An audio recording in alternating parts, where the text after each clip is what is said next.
Hello बच्चों, today we are going to study something very important.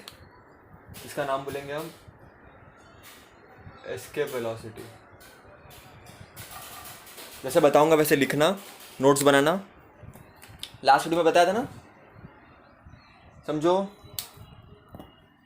कोई object है, ये अर्थ है अपना, यहाँ पर मैं खड़ा हूँ फॉर एग्जाम्पल, ठीक है। I have something in my hand and I will throw that thing. मैं ताकत लगाऊंगा और वो चीज़ को फेंकूंगा, ठीक है। फेंकूंगा तो ऑब्वियसली गिरेगा वो नीचे। वापस मैं उसको फेंकूंगा जोर से, एकदम हाई वेलोसिटी लगा के, तो वो चीज़ गिरेगी वापस। मतलब मैं पूरी कोशिश कर रहा हूँ, अपना पूरा एनर्जी वेस्ट कर रहा हूँ इसमें। मैं जोर जोर से फेंकूंगा बॉल को, वापस मैं फेंकूंगा, गिरेगा वो। मैं फेंकते जाऊंगा, वो गिरते जाएगा। मैं फेंकते जाऊंगा, वो गिरते जाएगा। मैं फेंकते जाऊंगा, वो गिरते जाएगा। मतलब क्या, अर्थ की ग्रेविटी उसको नीचे अट्रैक्ट करेगी, ऑब्जेक्ट को। It can be a ball, it can be anything. वो नीचे गिरेगी। लेकिन फॉर एग्जाम्पल मैंने बहुत सारी वेलोसिटी दे दी उसको, मैंने उसको बहुत वेलोसिटी दे दी, इतनी वेलोसिटी दे दी कि अब वो इधर तक आ गया और फिर गिर गया नीचे।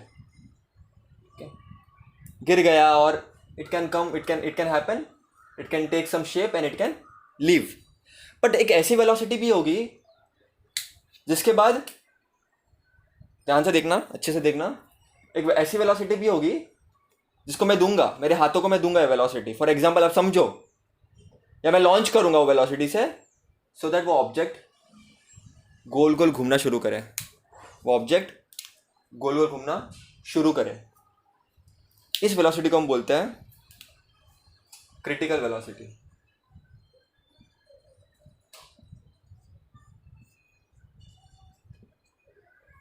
अब ये वेलोसिटी क्या होती है? हम तो एस्केप वेलोसिटी पढ़ रहे थे सर, क्रिटिकल वेलोसिटी पे कैसे आ गए? देखो बेटा, आप कोई भी चीज़ को वेलोसिटी लगाओगे वो चीज़ गिरेगा नीचे, लेकिन एक ऐसी वेलोसिटी ज़रूर होगी जिसकी वजह से वो अर्थ के चक्कर लगाएगा। यही तो वेलोसिटी हम सैटेलाइट्स को देते हैं, ना। क्यों देते हैं? कि अर्थ का चक्कर करे, वो अर्थ के हर एक पोजीशन को लोकेट करे। इसको हम अच्छे से पढ़ेंगे 10th चैप्टर में। आपके सिलेबस में 10th चैप्टर ना, उसको हम अच्छे से पढ़ेंगे। लेकिन अभी के लिए याद रखना, the velocity with which object revolves around a planet, उसको हम बोलेंगे क्रिटिकल वेलोसिटी, ठीक है। इतनी वेलोसिटी हमको देनी पड़ेगी। लेकिन बच्चा, एक ऐसी वेलोसिटी भी होती है जिसको देने के बाद वो ऑब्जेक्ट अर्थ पे रहेगा ही नहीं। वो ऑब्जेक्ट, देखो, ये जो सैटेलाइट मूव करी थी ना यहाँ पर, ठीक है, वो अर्थ के ग्रेविटेशनल पुल में ही थी, इसके लिए वो मूव कर रहा था ना। ये जो ऑब्जेक्ट था, ये अर्थ के ग्रेविटेशनल पुल में ही था, ये अर्थ को अट्रैक्ट कर रहा है अभी भी, इसके लिए तो घूम रहा है। लेकिन एक ऐसी वेलोसिटी भी होगी जिसके बाद वो ऑब्जेक्ट अर्थ पे रहे ना। वो ऑब्जेक्ट है, ये मैं पर्सन हूं, मैंने फेंका, it will escape the gravitational pull, earth उसको अट्रैक्ट नहीं कर पाएगा। उसको हम बोलेंगे escape velocity. For earth 1 second में अगर वो 11.2 किलोमीटर ट्रैवल करे, 1 सेकेंड में if it travels 11.2 kilometre, then it might escape the earth gravitational pull, ठीक है। द स्पेसक्राफ्ट जिसको मून पे, अदर प्लैनेट पे भेजना है, उसकी जो स्टार्टिंग की वेलोसिटी है, that should be 11.2 kilometre per second. मतलब 1 सेकेंड में इतना डिस्टेंस कवर करना चाहिए, तभी वो ऑब्जेक्ट भाग पाएगी, तभी वो ऑब्जेक्ट वापस अर्थ पर रिटर्न नहीं होगी। अब ऐसा करना ही क्यों है? क्योंकि बेटा we want to study other planets also. समझो, इसको हमने एस्केप कराया,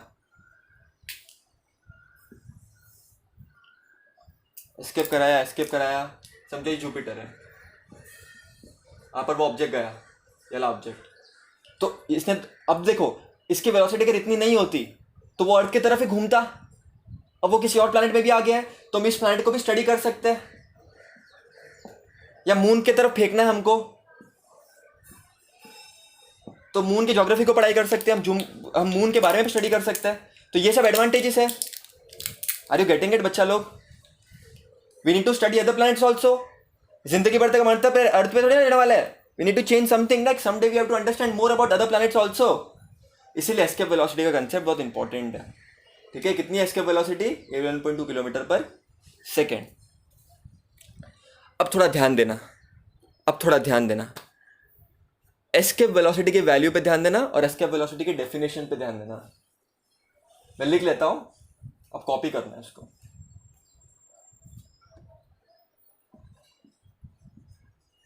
The velocity with which an object escapes Earth's gravitational pull.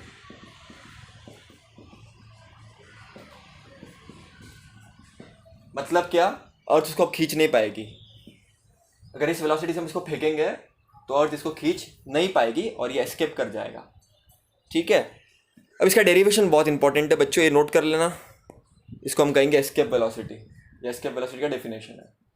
ठीक है, इसका डेरिवेशन भी बहुत इंपॉर्टेंट है, उसके ऊपर हम जाएंगे अब। ठीक है, स्टार्ट करें? नोट डाउन कर लो इतना,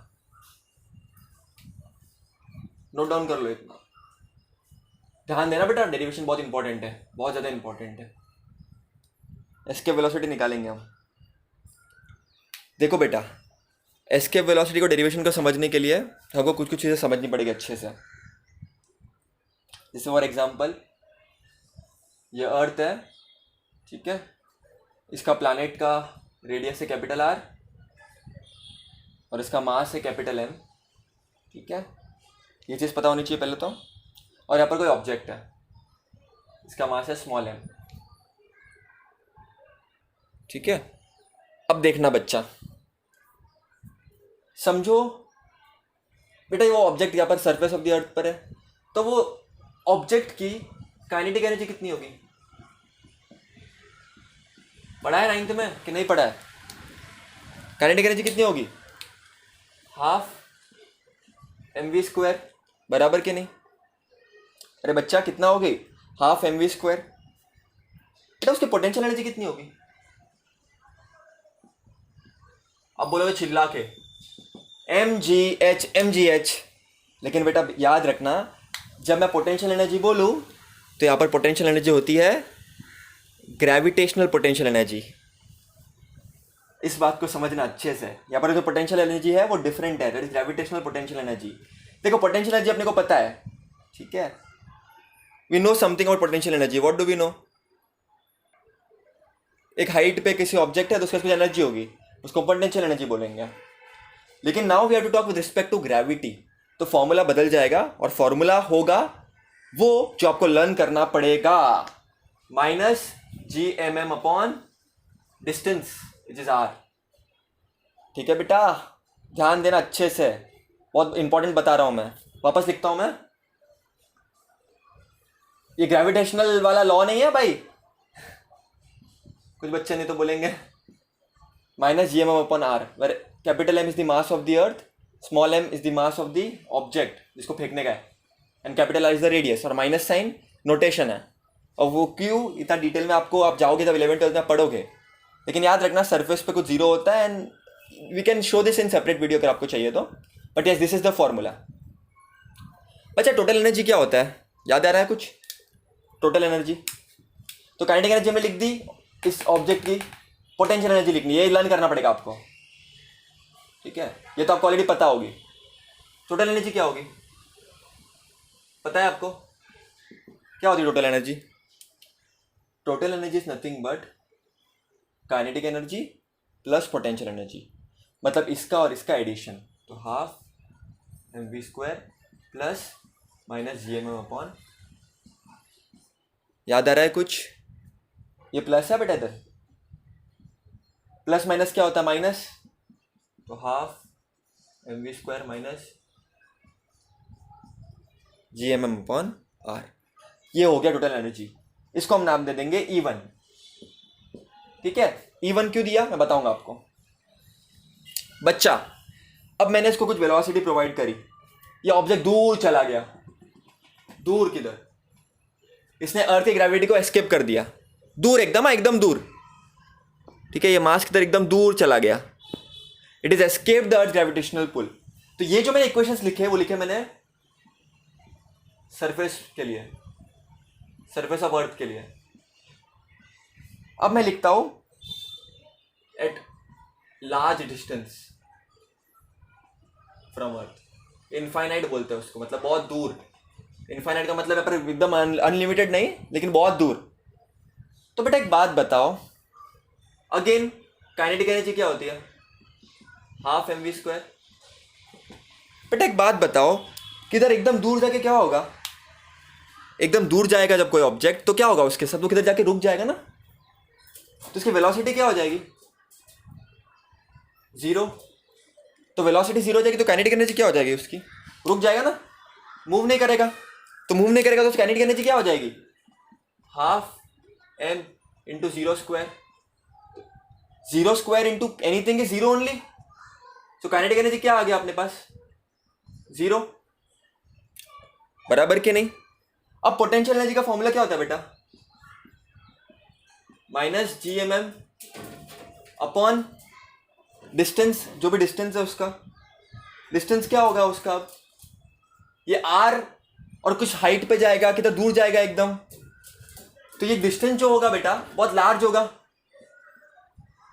अरे डिस्टेंस बहुत लार्ज होगा ना बेटा, समझो कोई डिस्टेंस अपन ले लेते हैं स्मॉल r, लेट्स से ये डिस्टेंस बहुत ज्यादा होगा। अरे होगा कि नहीं होगा बेटा, ये डिस्टेंस बहुत ज्यादा होगा।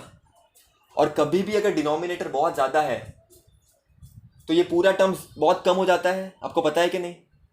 फॉर एग्जाम्पल 5/2, 5/5, 1 जा 2.5 जा 1 जा, तो यहाँ पर डिनोमिनेटर 2 था, यहाँ पर डिनोमिनेटर 5 था। जब देखो न्यूमरेटर सेम है लेकिन डिनोमिनेटर पर 5 था, तो ये पूरा टर्म कितना हो गया, 1 हो गया। यहाँ पर डिनोमिनेटर 2 था, ये तो पूरा टर्म कितना हो गया, 2.5 हो गया। तो जैसे डिनोमिनेटर बढ़ेगा बेटा, डिनोमिनेटर बढ़ेगा क्यों, क्योंकि दूर जा रहा है ना ये। आपको समझ रहा है मैं क्या बोल रहा हूँ बेटा, देखो बात को समझो अच्छे से। जैसे जैसे डिनोमिनेटर बढ़ेगा, जैसे जैसे डिनोमिनेटर बढ़ेगा तो ये पूरा का पूरा टर्म छोटा होता जाएगा। और डिनोमिनेटर क्या है, बहुत बड़ा टर्म है, क्योंकि डिस्टेंस बहुत ज्यादा है ना बाबा। तो ये पोटेंशियल एनर्जी क्या हो जाएगा, जीरो हो जाएगा। आप समझ रहे हो मेरी बात, जैसे डिनोमिनेटर बढ़ेगा तो पूरा का पूरा टर्म कम होते जाएगा, ये बढ़ता जाएगा बढ़ता जाएगा, ये कम होता जाएगा होता जाएगा, और एक बार ऐसा आएगा कि वैल्यू क्या हो जाएगी, जीरो। तो बेटा यहां पर टोटल एनर्जी क्या होगी, let's say E2, kinetic energy plus potential energy. यहाँ पर काइनेटिक एनर्जी क्या है, जीरो, पोटेंशियल एनर्जी क्या है यहाँ पर, जीरो। तो zero plus zero is zero. देखो बेटा इसको नोट डाउन करो, इंपॉर्टेंट है ये, नोट डाउन करो बेटा, इसको स्क्रीनशॉट लो या नोटबुक में मेंटेन करो इसको। I know it is not that easy but बहुत सिंपल है। देखो सरफेस पे काइनेटिक एनर्जी क्या होगी, हाफ mv², आपको 9th स्टैंडर्ड से पता है। पोटेंशियल एनर्जी क्या होगी, मैंने बोला लर्न करना पड़ेगा, minus GMM upon r, good morning morning upon r। Total energy क्या होगा, इन दोनों का एडिशन, प्लस माइनस क्या होता है, माइनस। तो ये इक्वेशन मिलेगी अपने को, बराबर के नहीं। याद रखना जब मैं इसको फेंकेगा तो बहुत दूर जाएगा ये, तो अगर वेलोसिटी जीरो होती है तो काइनेटिक एनर्जी क्या हो जाएगा, जीरो हो जाएगा। Half m into zero square is zero. और पोटेंशियल एनर्जी क्या होगी, माइनस GMM अपॉन r। अब r बड़ा होगा होगा होगा तो पोटेंशियल एनर्जी छोटा होता जाएगा और एक टाइम पे जीरो हो जाएगा। तो टोटल एनर्जी क्या होगी, kinetic energy plus potential energy, kinetic energy plus potential energy. Kinetic energy भी जीरो, पोटेंशियल एनर्जी भी जीरो, तो पूरा टर्म जीरो हो गया, बराबर के नहीं। अब बेटा एक चीज याद रखना, आपने पढ़ा है कि नहीं पढ़ा है, एक कंसेप्ट बहुत important, bye law of conservation of energy. क्या बोलता है लॉ, 9th में पढ़ा है आपने ये भी, energy everywhere is same, it can be lost it can be gained but overall energy is same.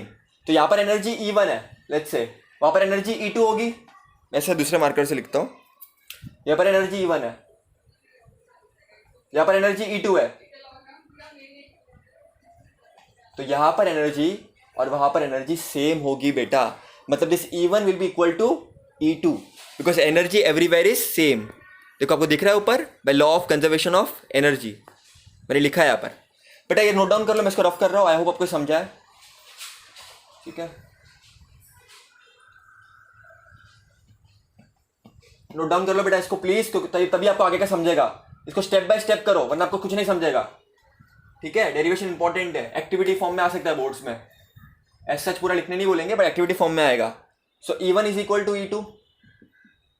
E1 क्या मिला था अपने को, kinetic energy plus of minus, तो ये पूरा काइनेटिक एनर्जी वाला टर्म, ये पोटेंशियल एनर्जी वाला, और E2 0 मिला था अपने को। याद आ रहा है कि नहीं आ रहा है? अरे याद आ रहा है कि नहीं आ रहा है? याद आ रहा है? Bye law of conservation of energy याद आ रहा है कि नहीं आ रहा है?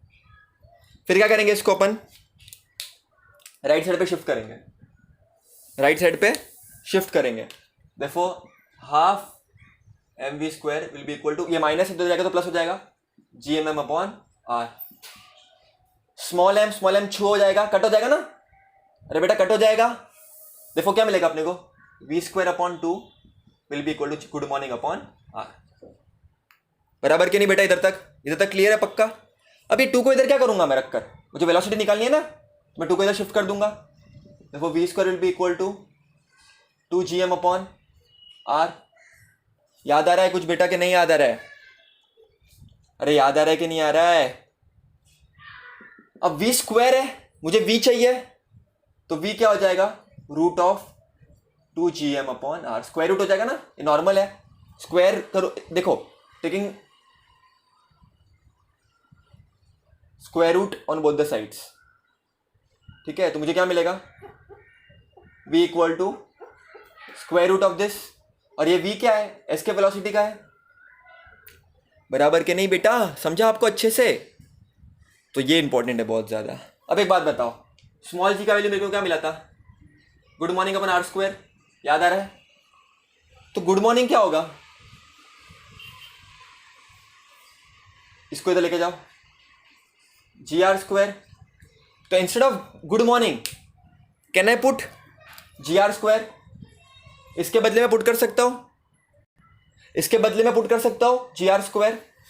अरे पुट कर सकता हूं कि नहीं कर सकता हूं, small g gm upon r², तो gm क्या होगा, स्मॉल g r² हो जाएगा, तो इसके बदले में पुट कर सकता हूं। देखो small g will be equal to root of 2gr² upon r। बराबर कि नहीं? दिख रहा है आपको? r कैंसिल हो जाएगा, तो क्या बचेगा, small g is equal to root of 2gr। दिख रहा है आपको? अच्छे से समझ रहा है? ये वाला स्टेप मैंने कंटिन्यू किया। इधर मैंने क्या किया मैंने यहाँ पर, small g is equal to gm upon r², तो gm क्या हो जाएगा, इसको तो लेके जाऊंगा मैं, gr² हो जाएगा, तो बस gm के बदले में gr² पुट कर दिया, r कैंसिल हो जाएगा, तो बचेगा root of 2gr, sorry velocity, हाँ ये वेलोसिटी का टर्म है, velocity root of 2gr।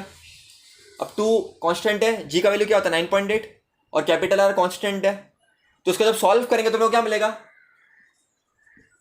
11.2 kilometre per second. तो ये हो गया इसके वेलोसिटी का वैल्यू। आई होप आपको समझा है ये अच्छे से, बहुत इंपॉर्टेंट है डेरिवेशन, आपको एक्टिविटी फॉर्म में आएगा एग्जाम में।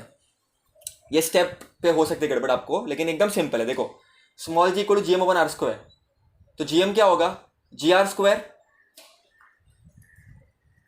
तो gm के बदले अपन क्या पुट करेंगे, gr² पुट करेंगे, तो r कैंसिल हो जाएगा, तो बचेगा रूट ऑफ 2gr। अब g का वैल्यू क्या होता है 9.8 मीटर पर सेकेंड स्क्वायर, कैपिटल R का वैल्यू 6.4 इंटू 10⁻⁶ मीटर। तो ये कांस्टेंट वैल्यू है, आपको मैंने बताई हुई है पहले से, तो इसको पुट करेंगे, आपको सॉल्व नहीं करना एग्जाम में, डायरेक्ट वैल्यू लिखना है, तो आपको आंसर मिलेगा। आई होप आपको समझा है अच्छे से। 11.2 किलोमीटर पर सेकेंड। समराइज कर देते क्विकली, इसको क्विकली समरी करते हैं इसकी। आपको क्या बातें याद रखनी है, ऑब्जेक्ट अर्थ पर है, ऑब्जेक्ट दूर है, तो काइनेटिक एनर्जी क्या होगा, हाफ mv²। इसका पोटेंशियल एनर्जी क्या होगा, -gmm अपॉन r, अगर मास रेडियस कैपिटल R है, मास m है और स्मॉल m है। अगर फार अवे है तो काइनेटिक एनर्जी क्या हो जाएगा, zero, potential energy zero, total energy क्या हो जाएगा इसका, half M V square minus G M M upon R, और यहाँ पर E2 क्या हो जाएगा, जीरो, तो E1 is equal to E2, तो this will be equal to this, for half M V square minus G M upon R will be equal to zero. इसको बस शिफ्ट कर दो इधर और सॉल्व कर लो, आपका काम हो गया। आई होप आपको इजी लगा है। इसको कुछ भी डाउट है तो पूछो मेरे को।